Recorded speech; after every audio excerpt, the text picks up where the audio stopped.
Hi, everybody. This is Madhav here from the Remote Marketing Podcast.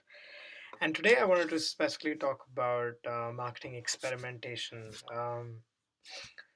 So, here are my thoughts here, right? And this is something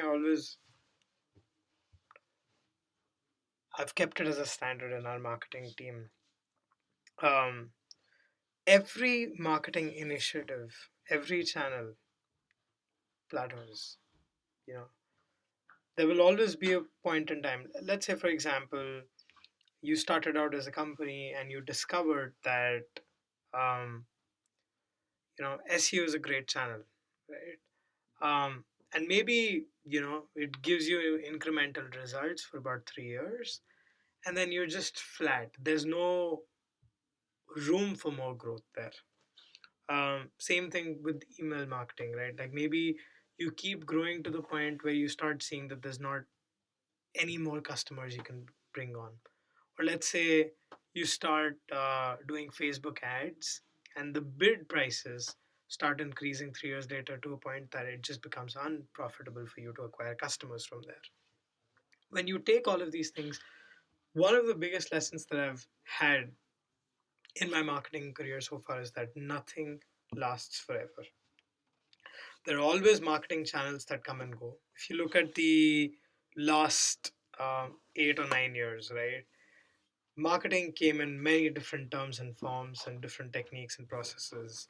There's growth hacking, there's inbound marketing, there's content marketing, there's account based marketing, there's um, customer marketing and um, demand generation. Like things came and went. Growth hacking came and went. It was always comes and goes, right? LinkedIn videos became a thing, came and then now it's the engagement is going down. It's not as profitable as a channel, right? So if you as a marketing team keep focusing on, like, let's say three channels that you discovered in your early days and just put 100% of your time there without any room for experimentation, what's going to eventually happen is that over 2 or 3 years, those marketing channels, you'll take the best value out of them, and then they'll start eroding, and then you'll come to a point where you're with a marketing strategy where all channels are failing and you don't know what next channel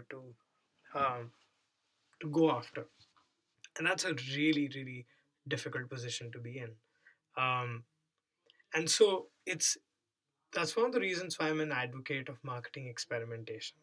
And my formula is pretty simple. You should spend 20% of your time on marketing experimentation every month.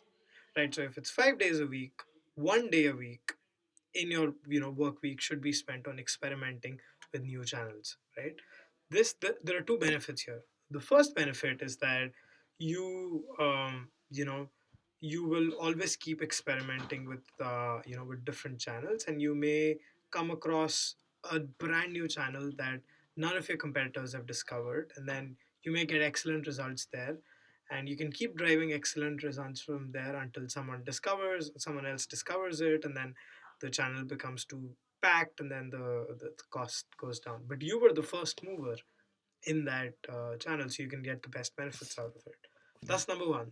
Number two is that with 20% experimentation, you're constantly dynamically changing your marketing strategy, right? So there are top three channels, and you're kind of experimenting with the fourth channel, and then maybe that fourth channel drives better results than channel number one. So then you change your top three channels kind of change, and then you start doing those things more and more, and then maybe 3 years later, one more channel dies out, but another channel kind of came in.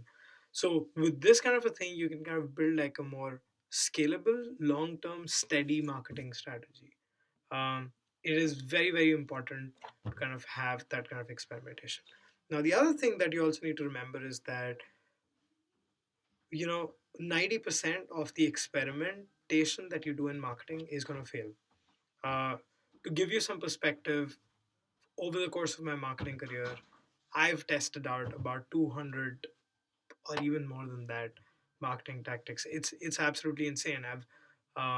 We've tried different things like calculator, um, you know, like capturing leads from a conference, or um, you know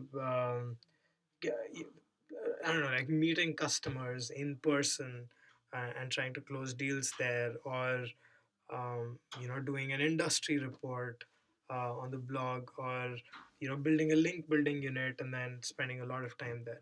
And each of these tactics, that we experimented with while we were continuing our marketing strategy, made us learn a lot. But 90% of them actually failed. Like, they didn't end up in our marketing plan eventually, because we realized that those weren't just profitable. There was either a lot of overhead, there was a lot of cost, maybe it was too process intensive, maybe the results just weren't great. Like, for example, link building. We spent about 5 or 6 months perfecting the link building process, hired about 5 people, did that. But then eventually we realized that we were spending about $10,000 every month on building links. And let's say we're getting about 30, 40 links, but how many of those links actually bring in customers, and how are those links having like a direct impact? And when we did the math, it didn't make sense. So obviously it sucks. It doesn't work. That being said, we've also kind of discovered new channels, which is channels that were not time, and we got a lot of great results, and majority of our early growth was there. So always follow a simple rule. Monday to Friday is a work week. One day of the week, focus on experimentation. When you make out your marketing plans, focus 20% of your time on experimentations. And one last important thing when you're doing any kind of marketing experimentation, it's to have a proper post-mortem after the experiment has been conducted, right? There are different ways to do that. One is the ICE methodology, which is basically impact, confidence, and ease. You've got a spreadsheet, you've got different tactics you want to try, and then you've got three columns for impact, confidence, and ease, and you score them out of 10. How much was the impact? How confident are you? And how much time or effort did it take to execute it?